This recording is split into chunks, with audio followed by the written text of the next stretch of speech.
Hi, I'm Lee Jenkins from Sports Illustrated, and I'd like to introduce first a three-time NBA champion, a guy who arrived in Miami 13 years ago when that was a football city. And he transformed through talent and through force of personality that region into a basketball hotbed. You know, a lot of people think it's executives who get star players to go to certain teams. Players have guys they want to play with. This is the guy LeBron James and Chris Bosh wanted to play with. That's a big reason why the Miami Heat was formed, why back-to-back champions were won.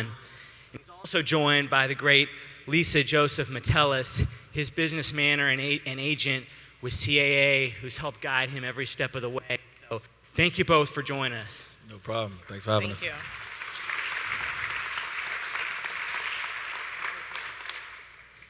So Dwyane, I hope everybody saw this by now, but last night at the ESPYs, you stood up with some of your best friends in the league, LeBron, Chris Paul, Carmelo, and you guys delivered a really passionate and eloquent statement about the violence that's gone on in this country. And I wanted to start with asking you how that came about. Yeah, well, we've gotten a lot of flack over the years, myself, LeBron, Chris, and Melo, for even being friends. In some weird world, guys who compete against each other can't have nothing in common, can't like each other, and can't be friends. Well, we've went against that, and we really we have a special connection and a special bond. And we've always said these words that it's bigger than basketball for our friendship and our relationship. And you just never know what that means until a moment like yesterday comes about. So obviously, it's been a lot of tragic incidents going on in the world that we all are affected by, everyone. And yes, everyone has a platform because of social media, but we have a huge platform. And we felt upon ourselves with our team is to come together to figure out a way that we can use the power of our voices, the power of our faces, to get behind what we all believe in. And that's what we was able to do. So we reached out to ESPN and we said this is what we would love to do. We would love to start the show off and set the tone, not only for the show, but for people and faces that young kids look up to. We sell things, we have commercials, we have all these things that they look up to and they want to be like, well, we want them to look at this and understand, what we need to be and how we need to be as a, together as a culture, as a community, as a country. So it was great. And I said, it was, as I told you in the back, it was great to be able to stand up there with my other three brothers and be able to, all speak from the heart and, and stand behind the cause. So many athletes have been reluctant to do that. I don't know if you were ever reluctant to do it early in your career, but why do you think that is, and what do you think was different about last night? Yeah, I think we all was. I think the day and age that we're in today where, as that social media platform has gotten so big now as athletes, you start to understand that you can now put things in your own words and your own voice. In a sense, we're taking the pen out your hand and we're putting it in our hand and we're writing our own story and we're telling our own stories now. So I think we're starting to understand that more and also having friends like LeBron and Carmelo and Chris Paul who are, in their own individual right are very secure in who they are. They're very powerful in their business world. They're very great at their sport. Understand who they are. So it allows us all to be able to feel confident, to step out and say, listen, this is what we believe in. And it's nothing wrong with you speaking your mind of what you believe in. And I didn't think we was doing anything. I didn't think the message was wrong at all. I think it was a message. It was a worldly message. It wasn't a message that talked about us as athletes. It wasn't a message that talked about us as African-American men. It was a worldly message. And we touched on the points of, what's been going on in our communities. But it's been going on around the world for so many years. And now we just get an opportunity to step out and do what the Muhammad Ali's, the Tommy Smiths, and the Kareem Abdul-Jabbar and all those greats did when they didn't even have a platform that we had. Lisa, when you're advising Dwyane or other athletes, is this something you talk about? I mean, do you kind of talk about needing to get comfortable enough to address these kinds of issues head on, or is it something that's maybe not for everybody? I think it's really personal for the athlete. With Dwyane, specifically, I've never had to push him to say anything. I mean, there are times things are happening and athletes are traveling, they're in and out of their cities, they may not be educated on what is taking place, they may hear about it, and my job is to educate him. You know, send him articles, here's what's going on, maybe you missed that because you were playing a game or you were traveling, but never in my position do I try to push him to say anything. Like even with the event last night, that was all on them. It wasn't done for press or publicity. It was really something that they decided to do, and they came back to the teams. They actually kicked us out of a producer's call. It was the four of them with the ESPN producer. None of their publicists or managers were on that call because this is something that they took ownership of. What I come in and do, and other people in my position, is just to ensure that, you know, what they want to say is conveyed in the best way, and that, you know, when we're working with an ESPN, that they don't take away their voice at all. So that's where I came in. But other than that, it was their words, it was their thought, and I think it was extremely powerful. When is Dwyane Wade's Chicago Bulls going to sound normal? Like, how long is it going to take to kind of get used to that, you think? I don't know. I mean, I may be a little different because I grew up a Bulls fan. Yeah. So when I put on Chicago Bulls basketball gear, which I put on every day since I've got the gear, because I'm trying to get used to it as well. Don't get me wrong.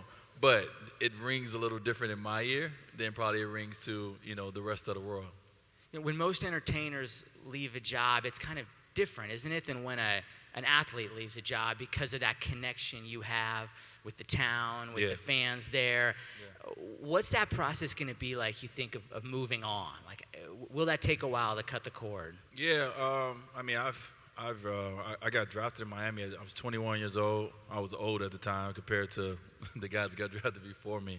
But I was 21, and for me, I was very young, and you know, I've been there for 13 years. So, you know, Miami fans, not only in the city of Miami, but, you know, we call Heat Nation around the world, is watching me grow, you know, from a shy, you know, young kid to, you know, whoever and whatever I am today.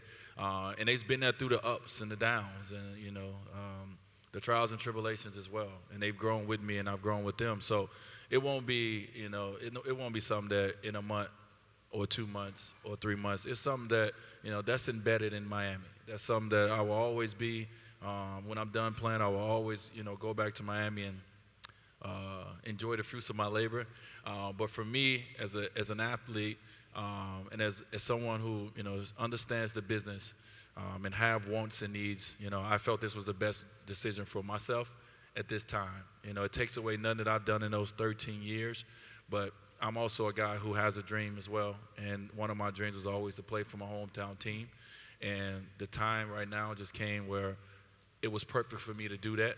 No matter what everyone hears that's out there about, you know, money and this and that, I'm not that guy. It's not really about that for me. It's about doing something that I want to do and what I feel comfortable doing. And I decided to pull the trigger. So it's going to be different, but it's going to be exciting. It's going to be fun for me. Could you brace for it, or were the last 2 weeks as crazy as it kind of seems from afar for you? It's been a little crazy. You know, I don't know if I can even break down how free agency really is. It is, you know, you get July 1st come, and then you have to make, you know, pretty much by July 7th, you're pretty much making a decision on your future and where you want to be. And you don't know if it's the right decision, you know. You get all your advisors, you know, you get your agency, your agents, and everybody to put together what they feel and what we all feel are the best teams, the best markets, the best this, the best organization, the best. And you try to decide, you know, where there's going to be for you, where you're going to play at, where you're going to fit, where you're going to be happy. So for me, that's what it came down to. Where am I going to be happy at this point in my career? It's playing for Chicago Bulls. Lisa, there's a real romantic notion about guys playing at home. Dwyane's done it. LeBron's done it, of course. What are the challenges of that? I mean, given all the demands on these guys anyway, when they're playing at home, does that change the dynamic at all?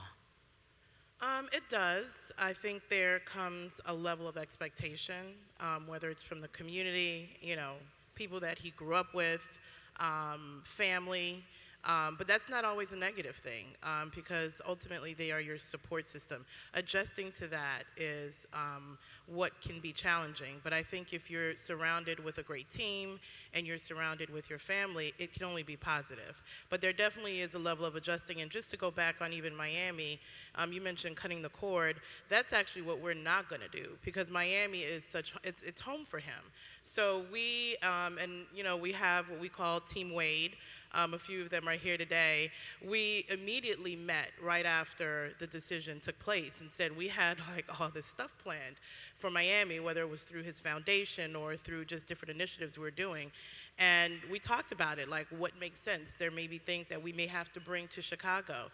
But there are a lot of things that we're keeping in Miami because that's ultimately home for him. Chicago's home as well, and we want to make sure that what we've built in Miami does not go away.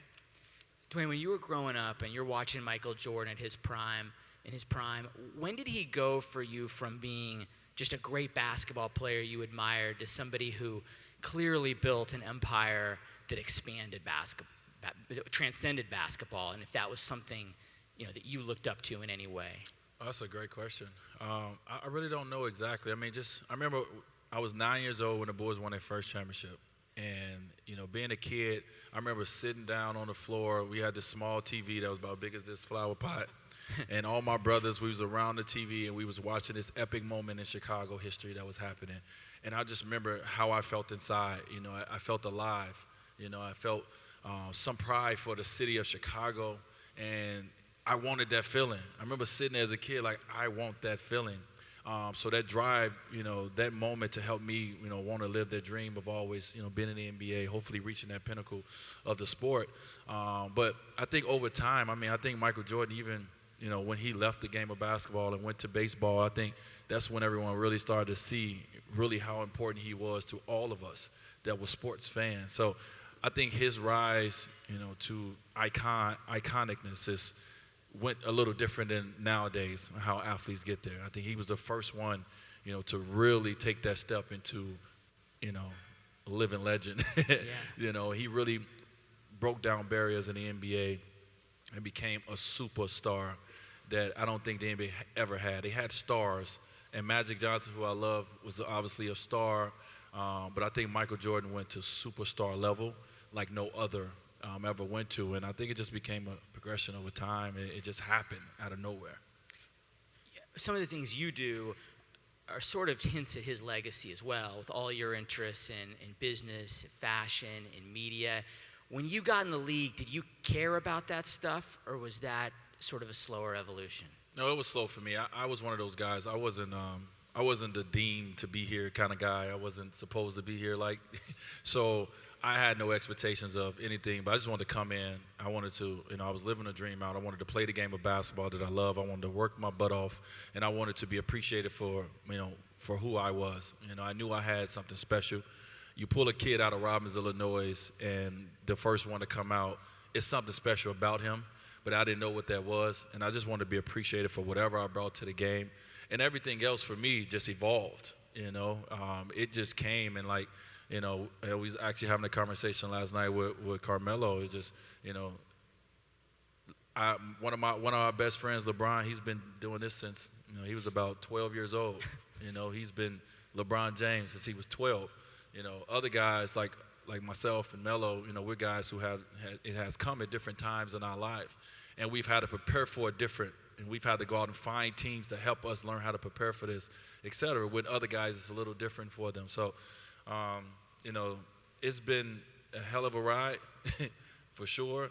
I'm still learning along the way. I think we've done some amazing things, but I think it's so many more great things that we can do. Lisa, what are the ways you sort of help Dwyane transcend the sport, and ways to kind of maximize this moment in the spotlight?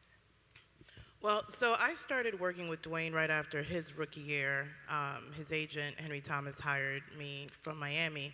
And when I met him and started working with him, we were able to go to Chili's and have lunch, and no one bother us. Cut to. And then, he had one deal, I think, with Converse, which was like $500,000. So, that was a lot of money at the time, too. Yeah, it was a lot of money. But as he quickly ascended in the basketball world and won his first championship 3 years in, NBA Finals, it's like, everything started rolling. T-Mobile commercials, if you remember those iconic spots with Charles Barkley and Converse and Lincoln Navigator, just deals coming, out the woodworks for him. Henry and I talked about at that time, like, I remember Dwyane, he and I having a conversation at the arena. We were in the parking garage, and he said to me, "I want more." And I'm like, "What do you mean you want more?" "Well, this is not enough. Like, I want more." "Well, you have 6 national commercials running at the same time. What more do you want?" And he's like, "I don't know, but I want to do some things outside of just my normal endorsement deals. I want to do out-of-the-box things." And so Hank and I started really looking for who would be the best fit for that. And that's how we ended up at CAA. And being a part of CAA and the agency has just allowed him to just completely take just being an endorser of a product to having equity and ownership in businesses and have the ability to write a New York Times bestseller, have the ability to, work on TV projects and have development deals. He wanted to have a team. It was just myself and Henry, and he wanted to feel like, oh, I have a TV agent, I have a book agent, I have, that was important to him. And he was at a point in his career where it was also necessary.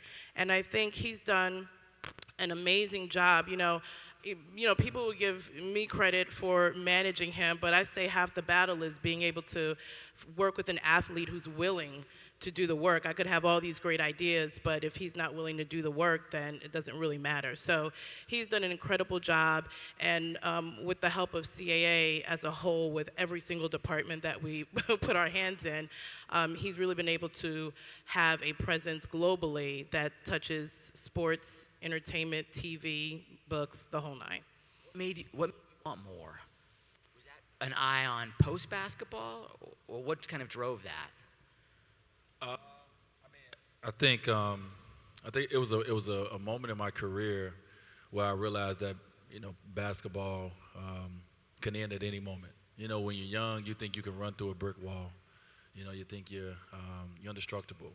But I had a moment. It was in right after we won a championship in 2006. So in 2006, I'm 24 years old, Finals MVP. I'm on top of the world. 2007, I got shoulder surgery, knee surgery, and I was out. And I didn't know if I would ever be the same again. And I remember I had to lay in a bed. I had to lay in a bed 23 hours out of 24 for 10 days straight. And I remember laying in the bed just thinking that, about my life and about where I was at. And if it all ended right now, have I done enough? Am I satisfied with where I am, at 25 years old? And I wasn't. So when I was able to get up to walk around, I remember getting on the phone, having a call with my team, and that's what I was saying. This is not enough. We haven't done enough. Our impact has not been great enough, and I want more. And, luckily I was able to have individuals like Lisa, my agent Henry, to be able to go out and say, okay, he wants more, let's get him more. And we was able to find the agency like CEA and be a part of that family that has opened our eyes and introduced us to so many different lanes and avenues that I've always dreamed of.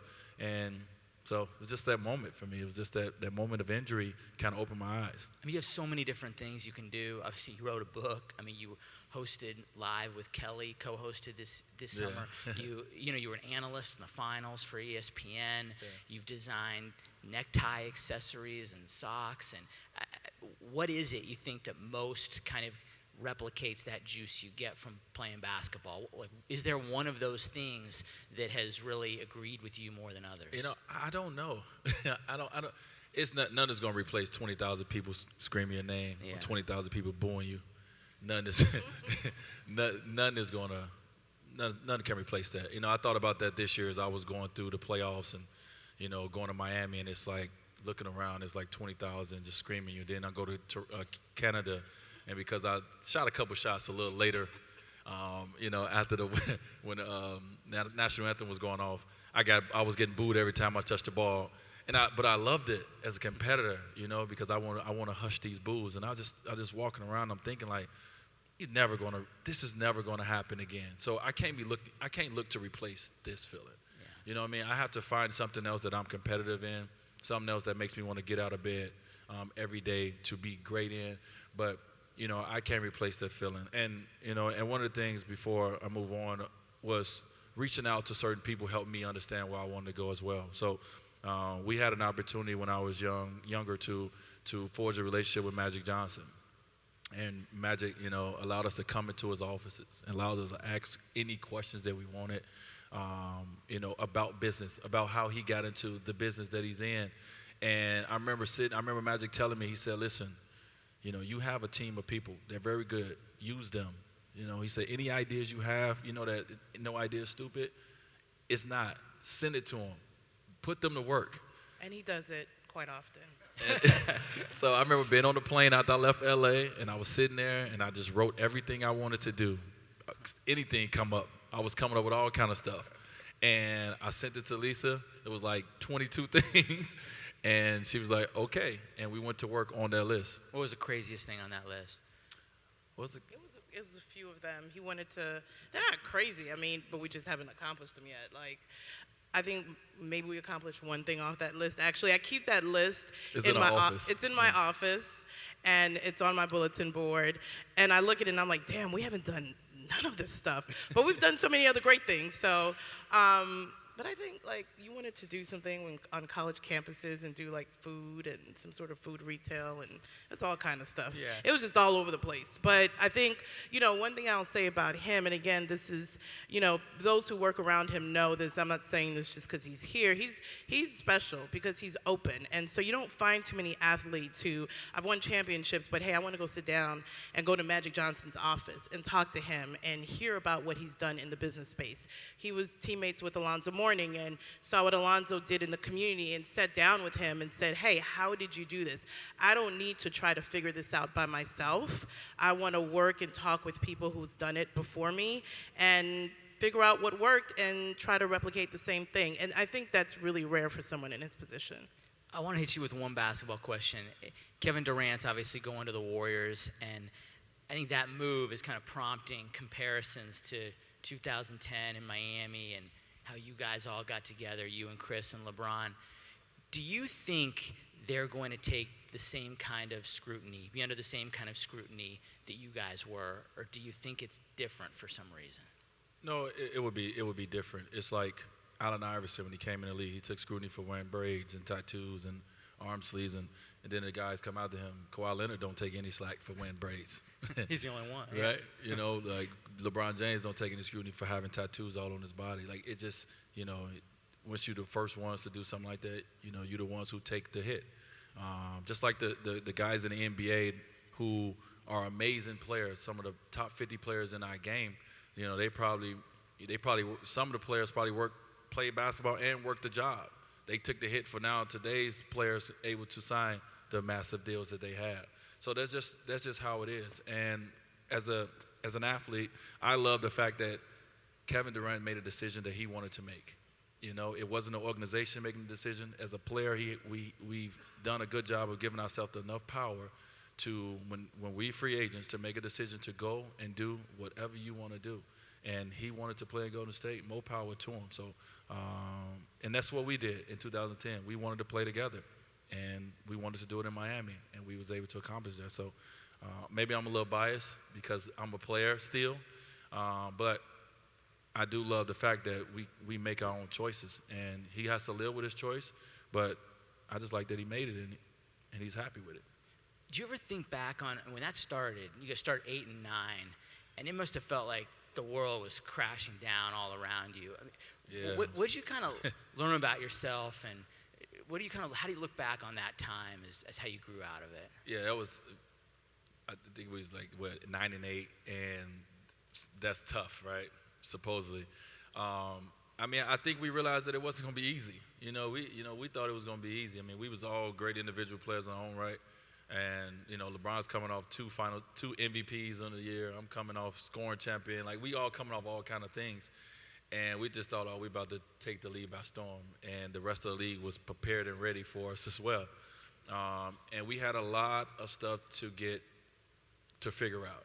and it wasn't just basketball. It was a lot more than that for us to be successful, that we had to find out it wasn't just on the court. We had to really, it was off the court that took a lot of work, a lot of downtime, a lot of getting to know each other,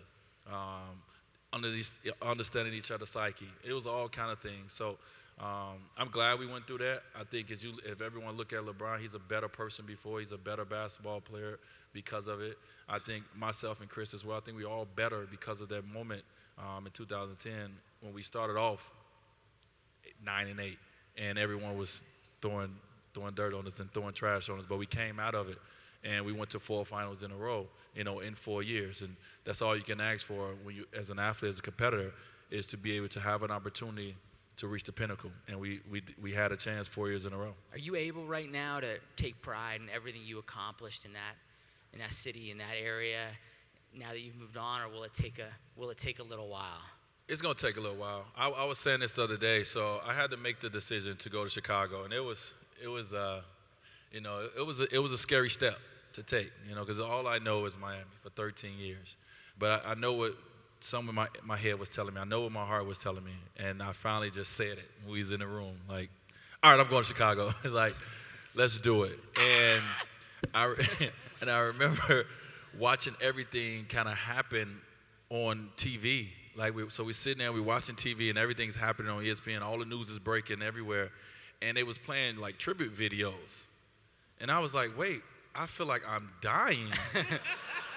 Like, it was like the end of Dwyane Wade, and I'm watching this. Like, I feel like, and I said this the other day in the Miami media, that's what it's going to be like when I'm no longer on this earth. I've seen it already.